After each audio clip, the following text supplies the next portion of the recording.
the one, the only Benzion.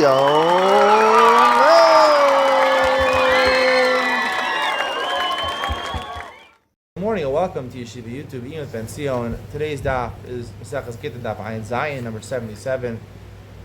We're starting a new parak over here, parak HaZorek, which talks about the giving of the get. We talk a lot about the writing of the get, delivery of the get. Now we're talking about the actual physical handing over of the get to the woman. The Mishnah says you don't have to directly give it into her hand. You can give it into her basket, or you can give it into her chutzner or her bias. If she has her own chutzner or bias, it works. And the Gemara explains the reason. The Gemara says, "How you know? Minani mili." Tana Rabbana v'nasan biyada. Ainli al biyada. I only know physically her hand. How do I know if you put it in her chutzner? She has a courtyard or a roof that belongs to her, or she has some sort of enclosure. Talmud v'nasan mikol makom. As the article points out, or maybe Rashi, the article gets it from Rashi, the Torah could have said, "Uviyada yitnenu," put it in her hands.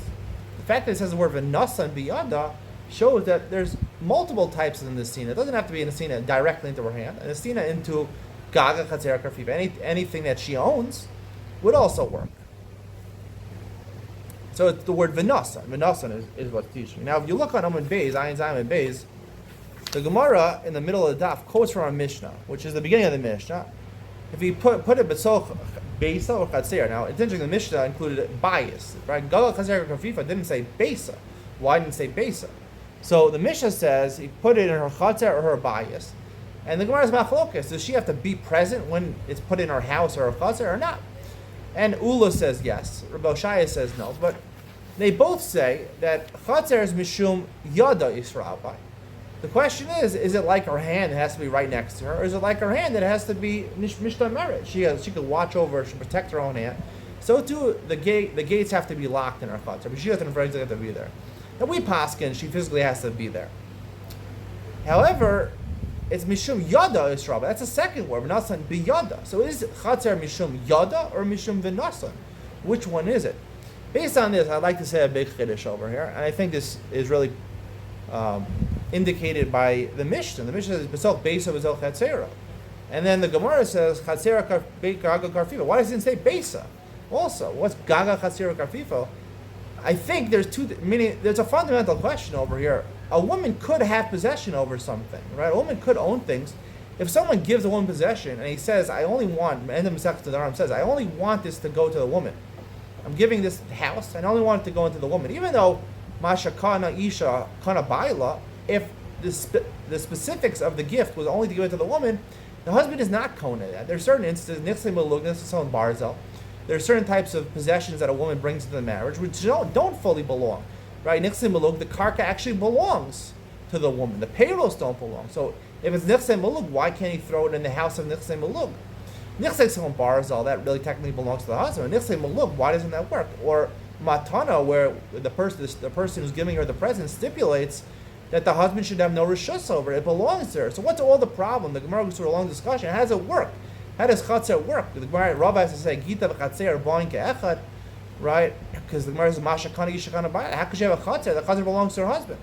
What's the question? There's no chatzer belongs to her husband. Like I mentioned, the two different types of cases, nichse malug and a matana that the husband should not have rishus belong to the woman. So what's the problem? Masha kana yisha kana bayla. Therefore, I think you're forced to say that discussion was only in terms of gaga chatzer karfifa. That's talking about like the end of Ayin Zayin Beis, where the husband, it belongs to the husband, but the husband wants to do a favor. He wants to let his wife. She doesn't have her own house. He's not a rich guy, but he says, "I'm going to let you borrow my chatzer. Let me borrow my roof. You're putting it on the roof. Let me borrow the space of the roof or the enclosure." So he's letting her borrow it, right? So that works. You see from Ayin Zayin Beis, it works. You could do that. It can be emotional. You can let her borrow that and then throw it into there. And that's where you have to come on to the svara of gaga v'chaser ban kecha. Now, when I was in yeshiva, people were trying to figure out, how does this work? Like, it spin back and forth in your head, right? She had to have possession when it came into her hand. How could it come into her hand simultaneously, and then she get possession, and then she's going to the get? How does it work exactly?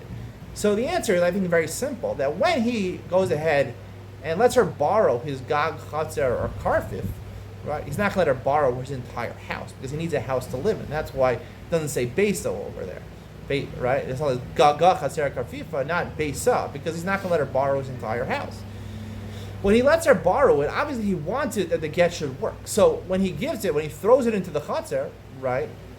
The Gemara Bava Kama discusses this, right? Technically, once it gets into the airspace of the chaser, the Gemara, the Mesachah Shabbos discusses whether the avir, right, when it's under 10 tefachim, kluta k'mishahun chadami. If it's in the air, we pass from Mesachah Shabbos. It's in the air. It's like it's laying on the floor. So once it gets into the airspace under 10 tefachim, it's already, right? It's already nickness. It's already nickness, right? It doesn't go into her hand, right? She owns the ground. She owns the ground. But when it goes into the airspace under 10 tefachim, it leaves the reshus of the husband. Even though he's only letting her borrow it, and you can say, oh, he's letting her borrow it, so really it belongs to the husband. But if he wants her to take possession of the get, so we assume that really what's going on, when we say Gita v'chatzer b'an ke'echad, it's not literally b'an ke'echad. Really, she first has to have possession of the chatzer. And because he's letting her borrow the chatzer, so therefore,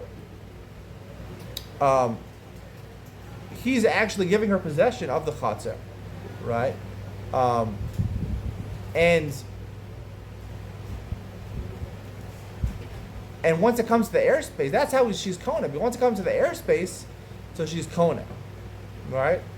Maybe the land itself is belongs to the husband, mashakana isha kana baila, but he even wanted the airspace to be kona for her. That's a gita v'chaser b'an ke'echad, because it first comes to the airspace, and that he wants her to have. And similarly, by an evet knaini, right, according to a mayor, that it works gita v'yado b'an ke'echad, again, since he wants the evet to have his emancipation, so we say love it within 3 tvachim. So before it gets to his hand, right, his hand technically belongs to the master, but he wants lavud. He's designated even lavud should work to be koned for when it comes within 3 tvachim of the hand of the evet. So therefore, he's already koned before, right, before it comes into his hand.